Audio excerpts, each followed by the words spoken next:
and so on. So the same time complexity will apply for it. You have to think it like a 2 pointers. So the main difference is that you have a failure link, let's call this failure links. You have the failure links within the same string, but here the failure link can cross new strings. Like the failure case for this E, the she node, it can actually go to a substring of us, because it's we have to match all the possible words.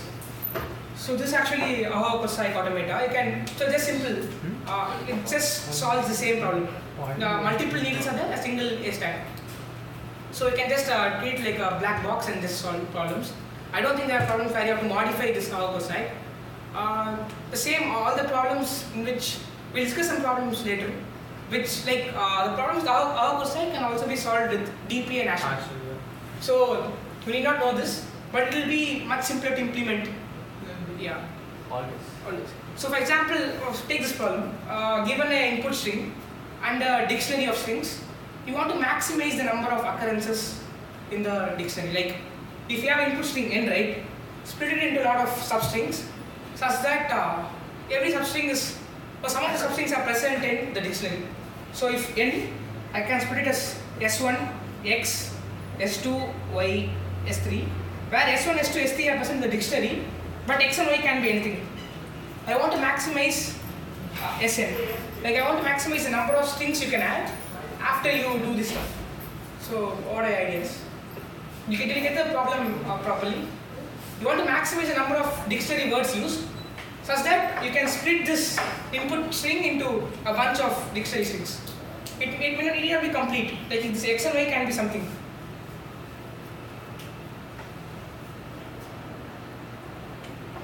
You can do this with ASHN as well, DP and ASHN, or you can use Corasick. Can you explain the problem? Given a string n, split the string n in the format of s1x, s2y, s3 some alpha, Sn.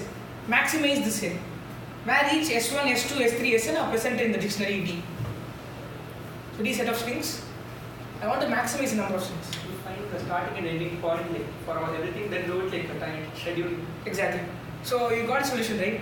So if you do our Corasick on this, you will know for every word in the D, W, you will know its starting points, right? So you can also get an ending point. So you can also, like, it will be an interval. It will be a starting point, comma, starting point plus W dot length. This for every word. We can have multiple intervals for every word. So now the problem is interval schedule. Sorry, interval schedule. You want to choose the maximum non-overlapping intervals. How do you do interval schedule? How do you do DPR? Same way, short is rightmost. Like, But you have to find the. It will be much more N square. Yeah, you have to find out the recompute the values of each word. You can't do it. Yeah, It will like be better grade. no, like once you know the questions, you can do DP.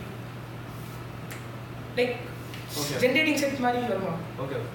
Yeah. Okay. I think I get. It's like DP solution will be, I think, this. So if DP of I is for the suffix of I starting from I, what are the maximum number of words I can add? It will be complexity won't be good. But I must be. So DP of I will be for you have to iterate through every word in the list. Other you can use the property, I think, square root or the upper That depends on the. No, you need two states. So DP of I plus W. Hey, won't you need After two maximum states? is- huh? Two states. I is taken, I is not taken. What do you mean?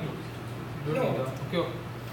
Like for every word that is matching from the suffix I, like you have a I, like you have some string here, and you're currently at I.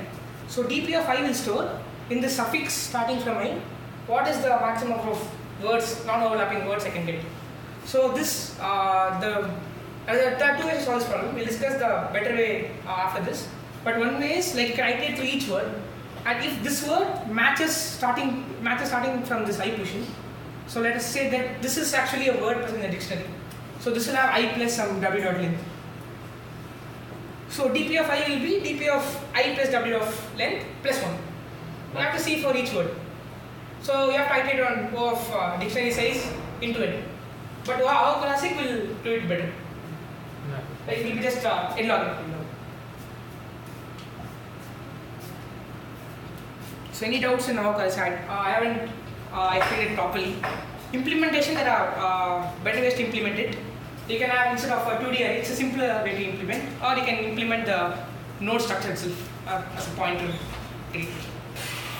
And actually this building the failure function, that's actually an even more better way.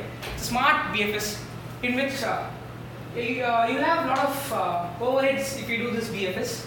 After you implement it properly, because the failure links can go anywhere within the tray. Any doubts? Like, okay. So once I haven't told you how do you search after you have built the automata, right? Did you guys get it? Okay. So if this is the automata I have built, and if the word is vicious, right? So initially I'll bring some null state. So we have a there's no state u from the root node. So this root node will have a self loop. So I am staying in the current state. Then for s, there is actually a link s here. So I'll follow this link. I'll go to the state. I can name the states. Then from s, I'll go to h. I'll go to e. When I go to e, since this is the end of the word, so I have to increment the frequency of this word she. Like you can simply actually an ending node. So you can store the index in the dictionary. So if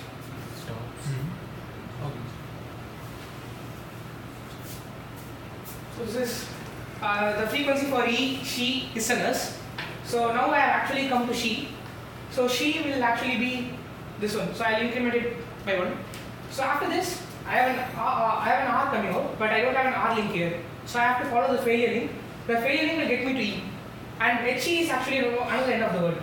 So I increment the frequency of HE because she contains HE within itself. Then the next word is R, next character is R. So I'll follow the link to R. There's no word there. So this is the end word. Like us is actually the ending state of that word. Then the last character is S. I'll reach S. I'll increment the frequency of S. So after you'll have the frequency for each node. So you can actually keep some extra data if you want.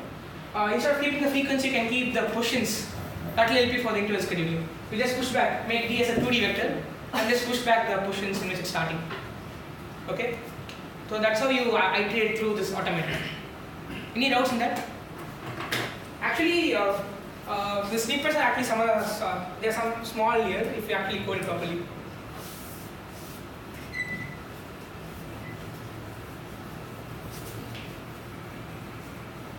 Here.